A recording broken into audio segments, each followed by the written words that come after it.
ये दाग दाग उजाला ये शब गजीदा सहर, ये दाग दाग उजाला ये शब गजीदा सहर, वो इंतज़ार था जिसका ये वो सहर तो नहीं।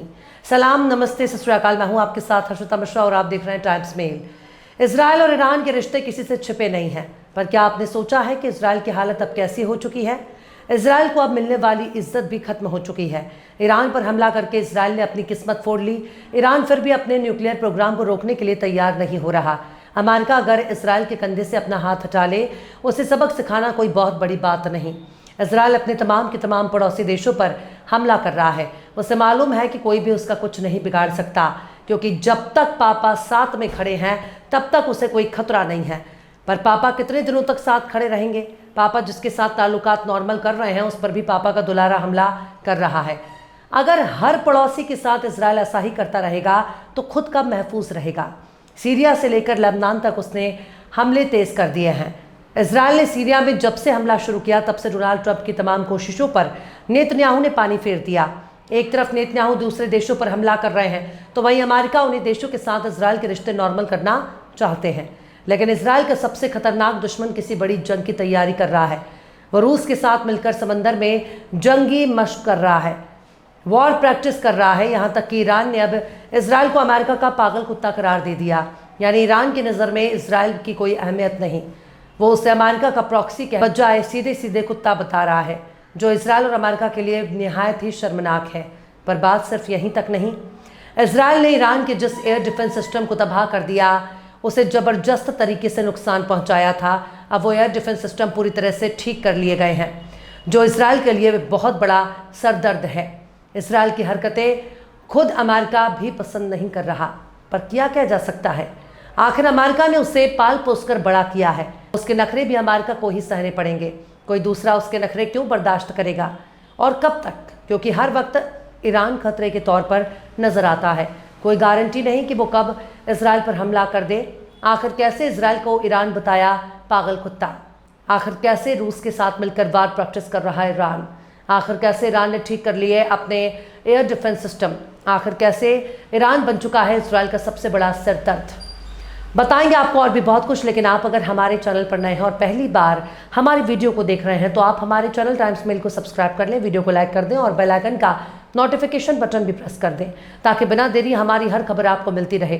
लौटते हैं आप खबर की तरफ। इजराइल के साथ 12 रोज की जंग के बाद ईरान इंतकाम की आग में जल रहा है। अब सीरिया की राजधानी दमिश्क में वजारत दिफा की इमारत पर इजरायली हमले ने ईरान को और भड़का दिया। ईरान के पार्लियामेंट के स्पीकर मोहम्मद बाकिर कालिबाफ ने इजराइल को वहशी ज़ायोनी रेजीम कहते हुए उसे अमेरिका का पागल कुत्ता कह दिया। मुस्लिम बिरादरी को खबरदार किया कि अमेरिका के पागल कुत्ते को रोकना होगा, वरना बाकी मुस्लिम ममालिक भी जलेंगे। ईरान के मेहर न्यूज़ एजेंसी के मुताबिक कालिबाफ ने कहा कि ईरान सीरिया के आवाम के साथ है और अब यकजहती की हिमायत करता है। दमिश्क पर हमले आलमी ताकतों के इशारे पर है। उन्होंने कहा कि दमिश्क आखिरी मुस्लिम शहर नहीं होगा जिसे ज़ायोनी हुकूमत निशाना बनाएगी। कालिबाफ ने खबरदार किया कि इस्लामी ममालिक को मिलकर अमेरिका को रोकना होगा। मकसद मुस्लिम ममालिक को कमज़ोर करना और टुकड़ों में बांटना है। कालिबाफ ने मुस्लिम हुक्मरानों को भी आड़े हाथ लिया और कहा कि वो कमज़ोर बुलबुले में जी रहे हैं जो जल्द फट सकता है। कालिबाफ ने कहा कि ये ज़ायोनी हुकूमत अमन और आज़ादी के दुश्मन हैं और सिर्फ ताकत की ज़बान समझते हैं। वहीं इजराइल के साथ 12 रोज़ा जंग में ईरान का हवाई दिफा निज़ाम बुरी तरह तबाह हो गया। उसका एयर डिफेंस सिस्टम इजराइल ने डैमेज कर दिया, जिसकी वजह से ईरान में काफ़ी जान माल का नुकसान हुआ। लेकिन अब ईरान ने इजराइल को ललकारते हुए कहा कि उसने 1 महीने में अपना एयर डिफेंस सिस्टम ठीक कर लिया है।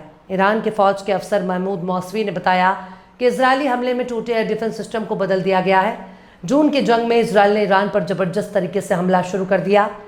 जवाब में ईरान ने भी इजराइल से हाइफा और तेल अवीव में मिसाइलों और ड्रोनों से हमले किए, जिससे इजराइल का आयरन डोम भी नुकसान हुआ।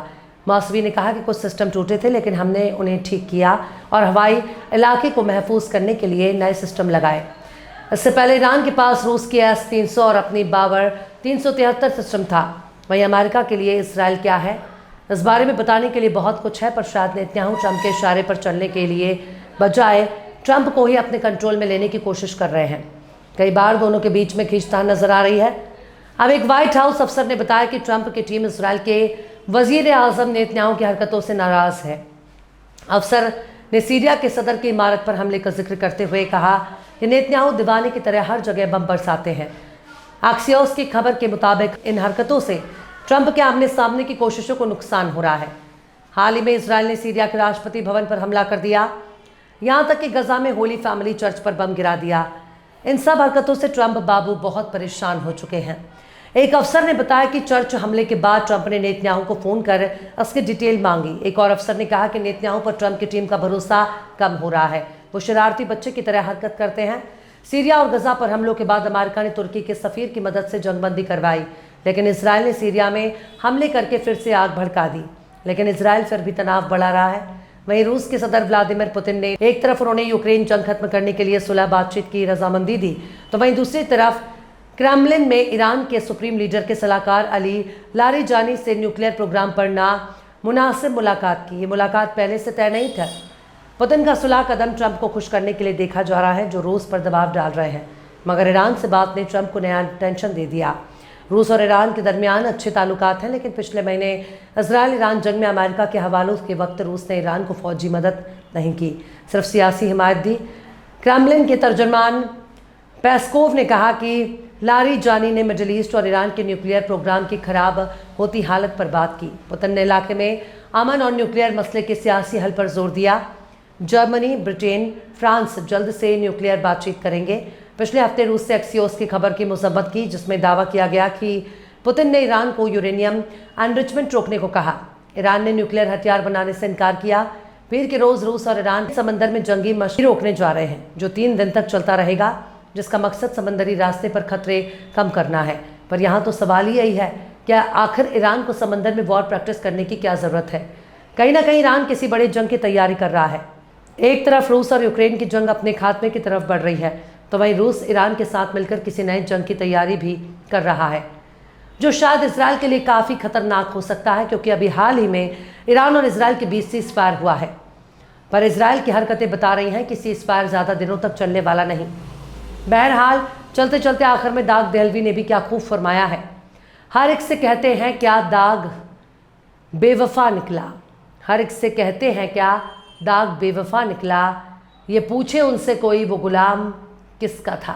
फिलहाल इस खबर में बस इतना ही। इस पूरी खबर को शम्स तबरेज़ ने लिखा है, जिन्हें आप ट्विटर पर भी फॉलो कर सकते हैं। ट्विटर हैंडल है @शम्स तबरेज़ गाजी। ये वीडियो आपको कैसा लगा कमेंट बॉक्स में ज़रूर से बताइएगा। वीडियो पसंद आए तो लाइक करें, शेयर करें और बेबाक निष्पक्ष स्वतंत्र पत्रकारिता को सपोर्ट करने के लिए आप हमारे चैनल टाइम्स मिल को जरूर से सब्सक्राइब करें और हाँ, बेल आइकन की घंटी वाली बटन आप जरूर से दबा दें, ताकि आपको हमारे आने वाले नए वीडियो की नोटिफिकेशन फौरन ही मिल जाए। फिर मिलते हैं किसी और वीडियो में एक नई खबर के साथ। हर्षिता मिश्रा को दीजिए इजाजत। जय हिंद। अगर अभी तक आपने हमारे चैनल टाइम्स मेल को सब्सक्राइब नहीं किया है तो जल्दी से सब्सक्राइब कर दें और बेल आइकन भी प्रेस कर दें।